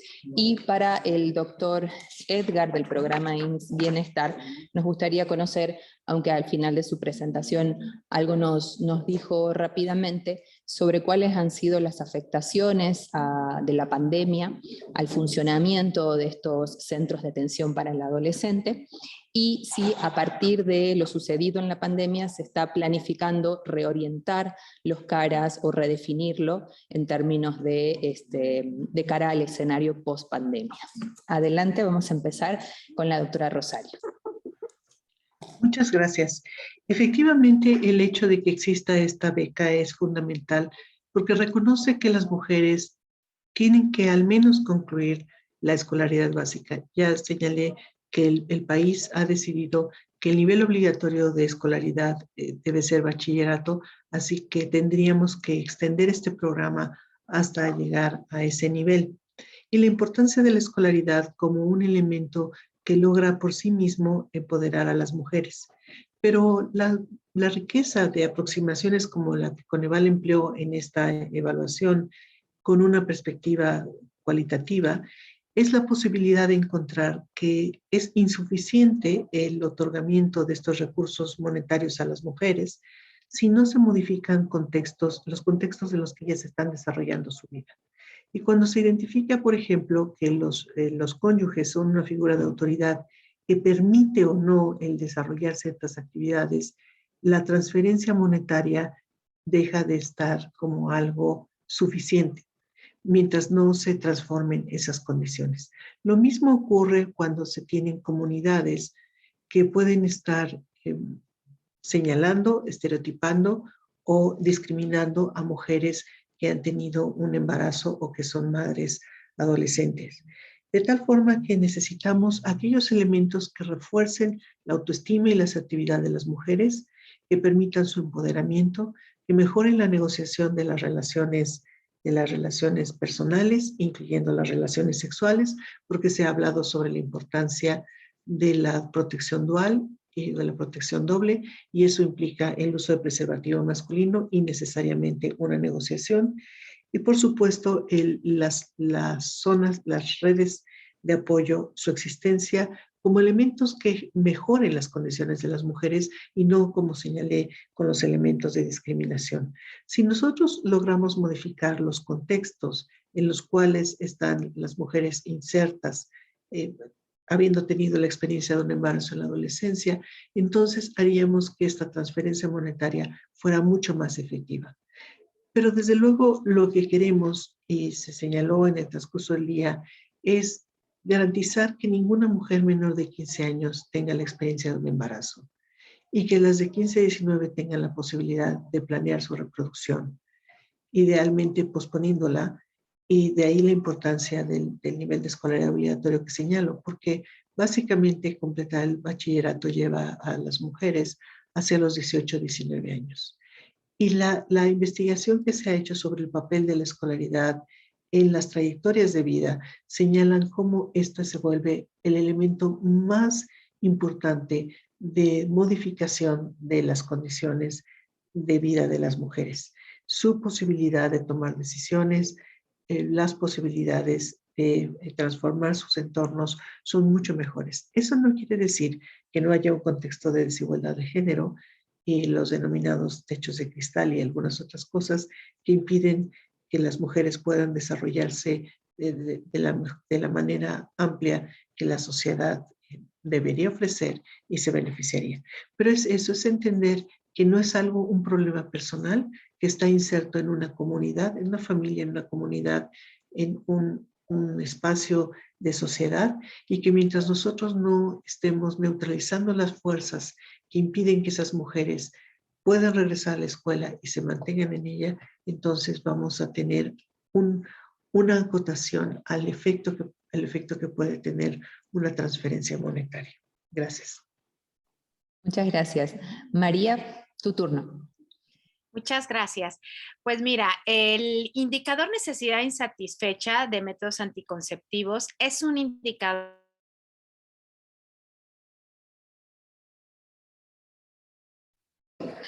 María, creo que te hemos perdido. Si gustas apagar tu cámara para mejorar la conexión. Perdón, otra vez mi conexión, lo siento, tengo que apagar la cámara, me da mucha pena. No, está bien. Es un indicador que nos habla de el hecho de que las mujeres, a pesar de no querer embarazarse, no están utilizando algún método anticonceptivo. Entonces, lo que suele estar reflejando es esta falta de acceso a los métodos. ya le compartí a la persona que preguntó un artículo en cómo se calcula este indicador en sí. Sin embargo, para esta estimación de los nacimientos no planeados durante la pandemia, lo que hicimos fue construir escenarios. Quisimos utilizar datos observados de la Secretaría de Salud. Sin embargo, el nivel de captura había bajado muchísimo porque estaba concentrada toda la Secretaría de Salud y todas sus áreas de información en captar toda la información relacionada con mortalidad y comorbilidad en esta pandemia. Y no pudimos utilizar los datos observados. Hasta el día de hoy hay una caída muy importante en el número de consultas y de acceso a asesoría en planificación familiar. Entonces, utilizamos la encuesta nacional de la dinámica demográfica, a partir de la cual obtenemos la necesidad insatisfecha, y supusimos escenarios. Supusimos un aumento de la necesidad insatisfecha en un 20%, otra en un 30% y un 50%. ¿Por qué supusimos estos escenarios? Trabajamos también de manera conjunta este artículo, uno para nosotros, para México, desde el CONAPO, y otro se hizo con UNFPA Latinoamérica, UNFPA Lacro y el Caribe, y trabajamos un poco en este sentido. ¿Qué pasaría? México, nosotros el CONAPO hicimos si la necesidad insatisfecha se incrementara 20%, 30% y 50% entre las adolescentes. Este último escenario era solo para las adolescentes. Y el UNFPA Latinoamérica trabajó con el desabasto de métodos anticonceptivos. ¿Por qué nosotros no trabajamos con el desabasto? Porque consultamos a la Secretaría de Salud, y esto está también un poco ligado a una pregunta que hicieron en el chat.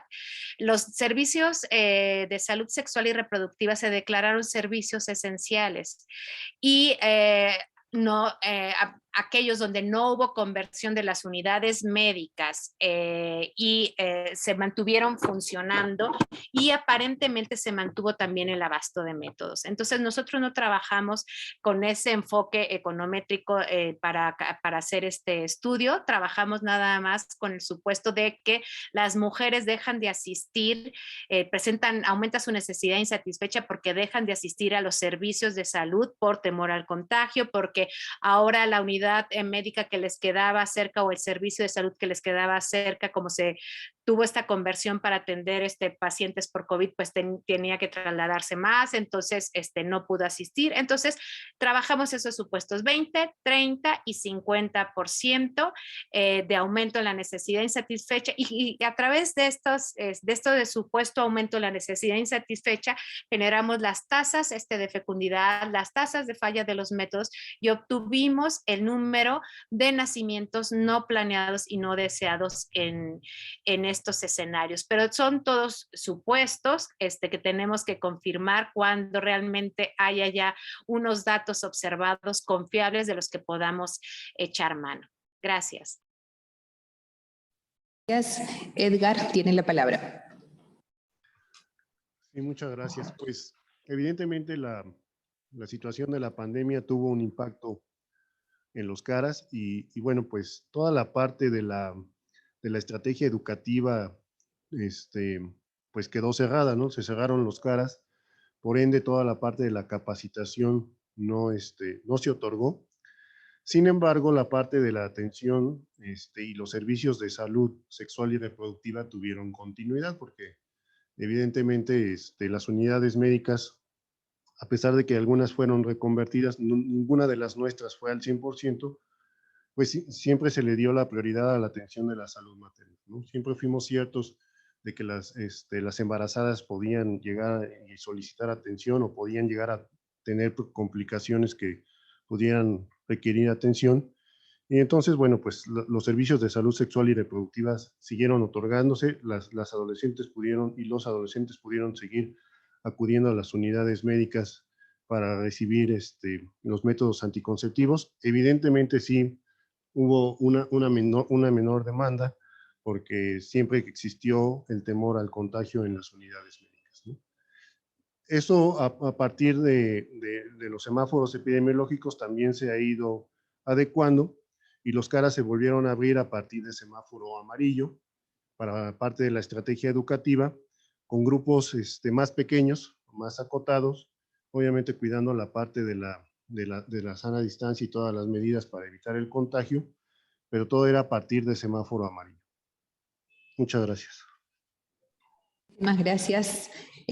Terminamos esta primera ronda y vamos a dar inicio a una segunda ronda de preguntas generales. Cada quien podrá pedir la palabra para contestarla según sus áreas de expertise. Nos preguntan acerca de, considerando el contexto de la pandemia, ¿qué elementos o factores consideran ustedes convenientes enfocarse en estudios, en investigaciones para poder conocer más sobre el efecto de la pandemia en los comportamientos de los y las adolescentes? ¿Sí? Si nos podrían dar algunas pistas o dar su opinión, su parecer respecto a qué factores, qué elementos deberíamos enfocarnos para poder saber más sobre los alcances que ha tenido esta pandemia en esta población objetivo.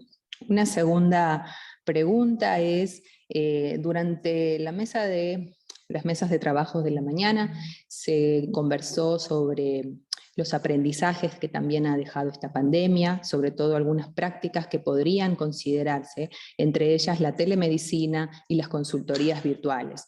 Nos preguntan acerca de que en caso de instaurarse una consejería virtual para los y las adolescentes, desde su experiencia, ¿qué institución pública tendría que ser responsable de coordinar este tipo de servicios para los y las adolescentes en México?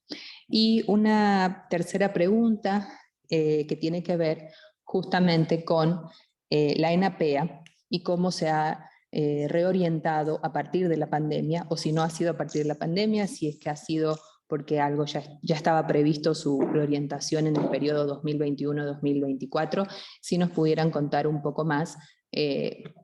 Asumo que María de la Cruz podría comentarnos un poco más sobre esta segunda fase de implementación que se está trabajando en la ENAPEA 2021-2024. Cedo la palabra, quien quisiera empezar. Adelante, doctora Rosario. Muchas gracias. Yo creo que la pandemia nos obliga a recuperar no solamente los elementos que tradicionalmente tenemos que tomar en cuenta alrededor de esta problemática, sino de manera muy particular, dadas las condiciones de formación en la cual se encuentra la población adolescente, los contenidos de salud mental, los cambios en comportamientos, el efecto que ha podido tener el confinamiento, las formas diversas de violencia que pueden haber estado viviendo y las expectativas que tienen.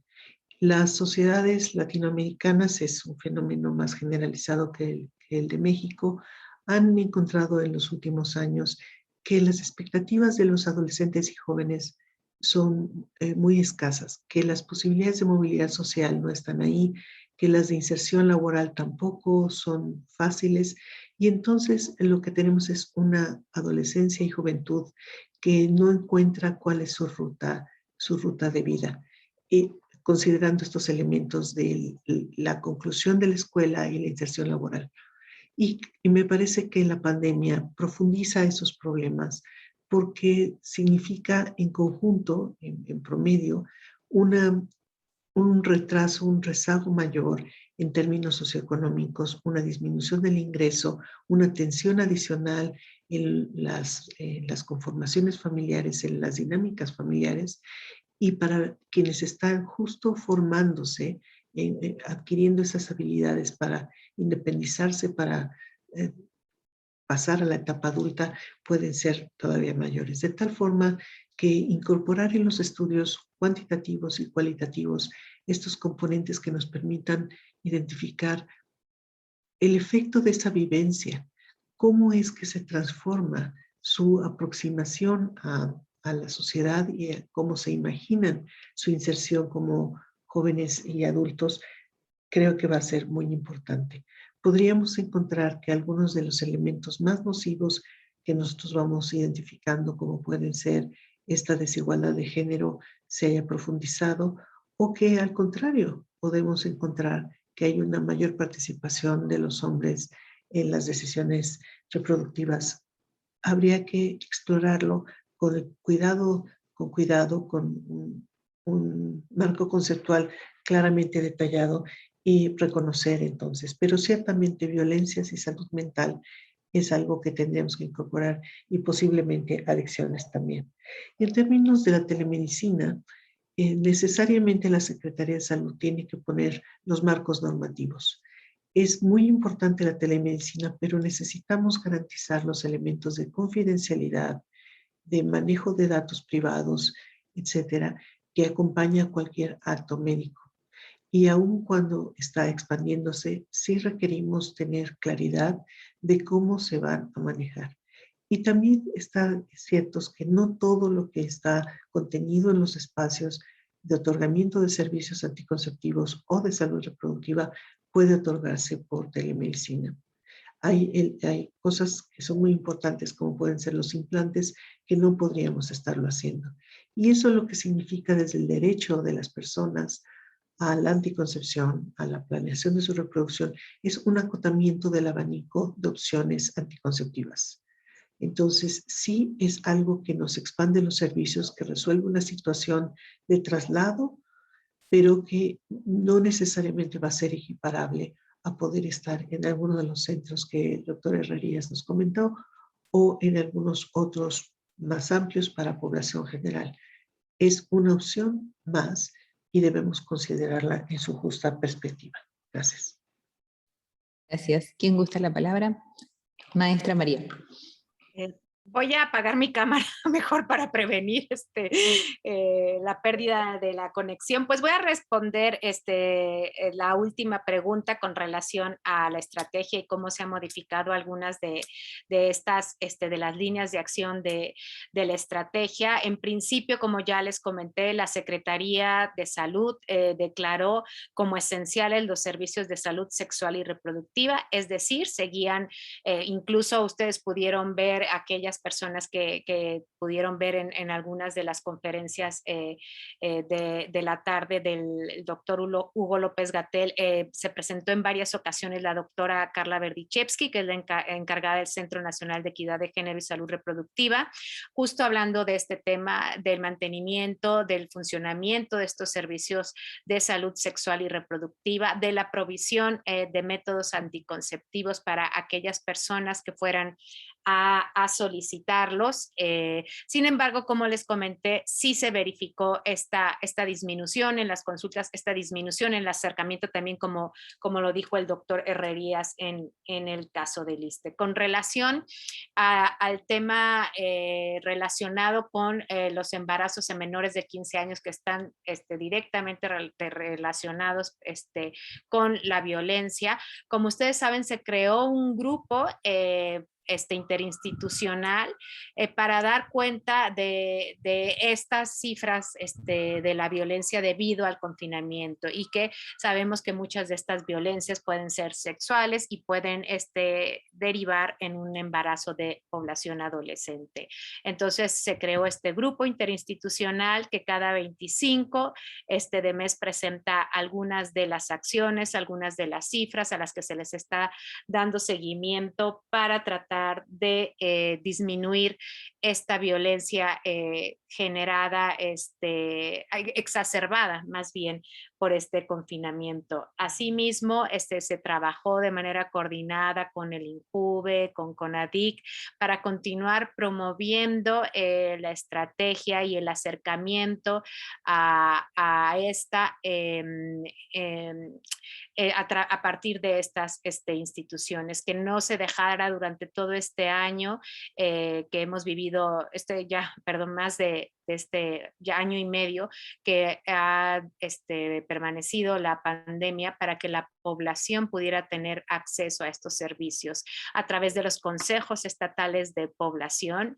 Que también se ha hecho la promoción y la difusión de esta estrategia y de las líneas de acción, y que para que la población joven y adolescente acuda a los servicios. Y a pesar de que se dejó de estar de manera presencial en las escuelas, de manera virtual también se trabajó mucho con la Secretaría de Educación para continuar con la promoción de la educación integral en sexualidad. Entonces, esas son algunas de las estrategias y de algunas modificaciones que tuvieron que realizarse, y quería añadir a esta cuestión de la consejería virtual o a qué institución debería de hacerse responsable. Más que eso, quiero responder que en el Consejo Nacional de Población opera una línea telefónica ya desde hace tiempo que se llama Planificatel, y ahora es Yo Decido, y que es el 800-624-6464,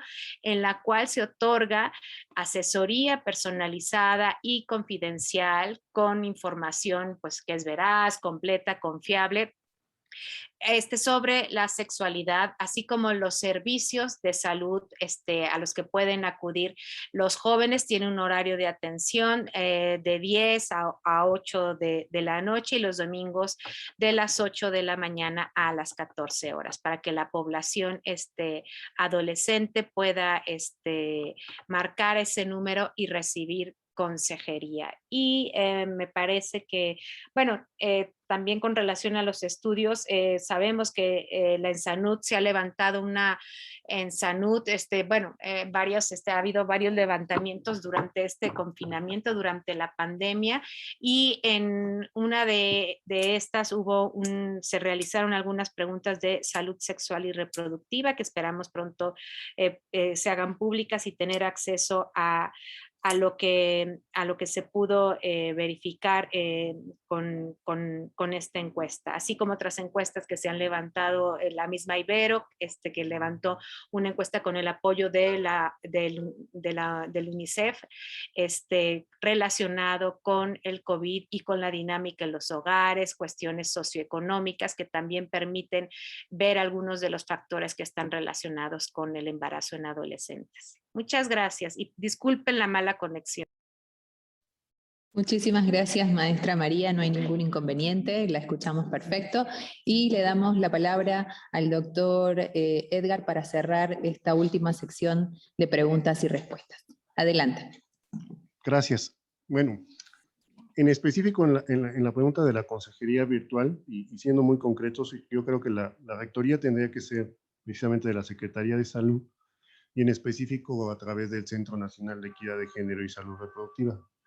Sin embargo, sí quiero acotar y comparto con las doctoras la situación de que la consejería en planificación familiar no es un tema fácil. Incluso, pues, crear un consejero en planificación familiar requiere de un curso importante. Amén de que la situación de cada una de las pacientes es sui generis, y cada una tiene sus características especiales. Y esto incluso en la actualidad nos ha llevado a que, por ejemplo, la parte del implante, pues ahora resulta que todas las mujeres quieren un implante porque entre ellos se comunican la situación del implante, pero sí que quisiera dejar claro que la parte de la prescripción de los métodos anticonceptivos tienen indicaciones muy claras y específicas. No todos los métodos son para todas las mujeres, ¿no? Y por eso quiero dejar claro que la parte de la consejería virtual, a mí me parecería que sí puede ser importante, mas no única ni exclusiva, porque sí debemos de tomar en cuenta muchas situaciones y cuestiones particulares de cada paciente para poder decirle cuál es el método adecuado para cada una, sobre todo porque la planificación familiar es una decisión importante para la vida de cada una de las mujeres y sus familias, ¿no? Muchas gracias. Muchísimas gracias a todas las personas expertas que nos han acompañado en esta última mesa de trabajo y en este cierre del seminario sobre embarazo adolescente en contexto de pandemia por COVID-19. También agradecemos a toda la audiencia que se ha mantenido conectada, muy participativa, interactuando a lo largo de esta jornada intensa de trabajo. Quisiera a continuación, a modo de clausura, cederle la palabra a Karina Barrios del Coneval, quien nos va a dirigir unas palabras de despedida. Bueno, muchísimas gracias a nombre de nuestro secretario ejecutivo, de nuestra comisión ejecutiva. Queremos agradecerles porque el Coneval está desarrollando este estudio exploratorio sobre embarazo adolescente. Evidentemente es un tema que nos preocupa y sobre todo nos ocupa, y que estas mesas nos han dado muchos elementos para seguir con el análisis, con la investigación respecto al tema, y les agradecemos mucho a nuestros panelistas, a quienes han estado formando parte de estas mesas, y también a quienes se han conectado en el desarrollo de este seminario. Aprovecho para agradecer a la CIS por esta colaboración, por el inicio de estos trabajos y por este seminario. Muchas gracias. Muchas gracias, Karina. A continuación nos va a dirigir también unas palabras de clausura el secretario de la Conferencia Interamericana de Seguridad Social, maestro Álvaro Velarca Hernández. Adelante. Muchas gracias. Muy buenas tardes. En nombre del presidente de la Conferencia Interamericana de Seguridad Social, maestro Zoe Robledo Aburto, me es muy grato saludarlos, apreciables colegas, que están acompañando en la clausura de este seminario denominado Embarazo Adolescente en el contexto de la pandemia por COVID-19, diagnósticos, resultados y retos en México y América Latina.